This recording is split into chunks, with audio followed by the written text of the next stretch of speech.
Parce que le mot le plus important dans toute cette histoire, c'est génocide. Et parce que la manière dont on déshumanise, et en plus c'est un mot extrêmement pratique parce qu'il vous permet de déshumaniser tous ceux qui vous ennuient, et il peut aller au-delà, largement au-delà du peuple juif, le terme de génocidaire. Mais génocide, ça a une définition extrêmement précise. D'abord, c'est un chiffre. Et c'est pas qu'un chiffre, justement, mais reconnaissons quand même qu'en 2 ans de guerre, quelque part, 2 ans de guerre dans un endroit en plus extrêmement resserré, les Israéliens ne sont pas bons. N'importe quel abruti autour d'eux aurait fait 4 fois plus de morts. Nous, quand on a conquis Mossoul, quand on est allé se battre en Syrie, en Irak, vous croyez que tous les jours, on nous disait le nombre de morts? Vous croyez qu'on le connaît?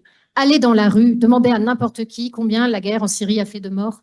Et puis en plus, si jamais il a une réponse, dites-lui, au fait, vous savez le ratio combattants-civils? Bien sûr qu'ils ne le connaissent pas. Alors qu'ils le connaissent en Israël, mais de façon délirante. Ils ne le connaissent délirante. pas ou ils ne veulent pas le connaître? Non, parce que tout le monde se fout de la Syrie, no Jews, no news.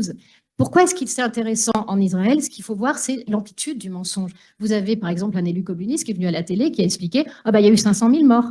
Vous en avez un autre qui est arrivé qui a dit qu'il y a eu 272 000 morts. Et tout le monde se fout, c'est-à-dire même si vous rectifiez un mensonge énorme, il ne sera pas coûteux pour eux. Ce qui est intéressant, c'est qu'en fait, un mensonge est d'autant plus partagé qu'il n'est pas coûteux et une vérité s'effondre quand elle est coûteuse. Oui. Et tout simplement parce que quand une majorité dit des horreurs et fait les mêmes erreurs, eh bien, elle s'absout en cœur. Alors que le dissident qui vous a dit la vérité, eh bien, vous n'avez qu'une seule envie, c'est de l'éliminer. Non, les journalistes ne simplifient pas, ils mentent. Ils mentent. Parce que je n'arrive plus.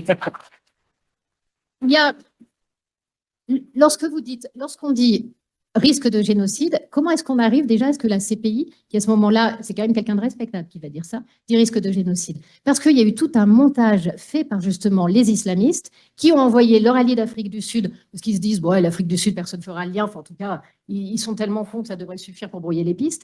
Et c'est l'Afrique du Sud qui a posé une question perverse pour que la CPI finisse par dire, il n'y a pas de génocide, mais s'il y en avait un, ce serait bien qu'on l'empêche. Que voulez-vous qu'elle dise d'autre? Et là-dessus, les journalistes prennent juste risque de génocide. Même pas. On n'appelle pas ça de la naïveté, on appelle ça de la manipulation, on appelle ça de la tricherie, on appelle ça de l'idéologie.